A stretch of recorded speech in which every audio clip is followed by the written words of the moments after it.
সাগর আর নদী বেষ্টিত দ্বীপ জেলা ভোলার মানুষের জীবনমানে রয়েছে স্বতন্ত্র বৈশিষ্ট্য, খাবারেও রয়েছে নিজস্বতা। এ জেলা দীর্ঘকাল ধরে পরিচিতি পেয়েছে মহিষের দুধের কাঁচা টক দইয়ে, যা স্থানীয়ভাবে মহিষা দই নামে পরিচিত। পরিমাণ অনুযায়ী বিভিন্ন সাইজের দইয়ের হাড়ি 250 টাকা থেকে শুরু করে 350 ও 400 টাকায় বিক্রি হয়। পুষ্টিগুণ ও স্বাদের জন্য এ দইয়ের খ্যাতি জেলার গণ্ডি পেরিয়ে ছড়িয়ে পড়েছে দেশব্যাপী। মহিষের খামারটি উৎপাদন করে মহিষের দধিগুলা আমরা শহরে বেশি, দধিগুলো অনেক পিওর হয়। তার মাধ্যমে জনগণ যারা এই দধিগুলা খায় সবাই বলে যেন ভালো। জিআই পণ্য হিসেবে স্বীকৃতির জন্য 2023 সালের 19 ডিসেম্বর ভোলার জেলা প্রশাসক পেটেন্ট, শিল্প নকশা ও ট্রেডমার্কস অধিদপ্তরে আবেদন করেন। এরপর 2024 সালের 24 সেপ্টেম্বর এটি জিআই 55 নম্বরে তালিকাভুক্ত হয়।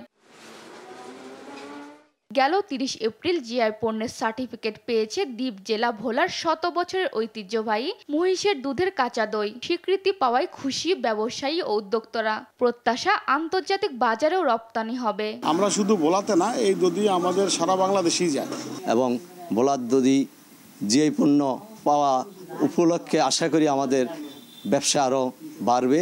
আমাদের এই কাজ অব্যাহত থাকবে এবং এই জিআই পণ্য যাতে আরও প্রসার লাভ করে সারা দেশব্যাপী ছড়িয়ে পড়ে আমাদের এই মহিষের দধি, সেটার ব্যাপারে আমরা কাজ করব। মহিষের দুধের দধি ভোলার অর্থনৈতিক উন্নয়নে অবদান রাখবে বলে মনে করছেন জেলা প্রাণী সম্পদ অধিদপ্তর ও জেলা প্রশাসন। উৎপাদন বাড়ানোর জন্য কৃষকরা আরও সচেষ্ট হবে এবং আমাদের সাথে পরামর্শ নেবে। আমরাও সচেষ্ট থাকবো, পরামর্শ দেব। মহিষ চারণ এবং পালনের ক্ষেত্রে এটি আরও বেগবান হবে, আমাদের ব্যবসাটা আরও বাড়বে, মানুষ এইখান থেকে তাদের অর্থনৈতিক উন্নতি করতে পারবে এবং আর্থিকভাবে আরও বেশি লাভবান হবে। ভোলায় প্রতিদিন মহিষ থেকে উৎপাদিত 10 টন দুধ দিয়ে দধি তৈরি হয়।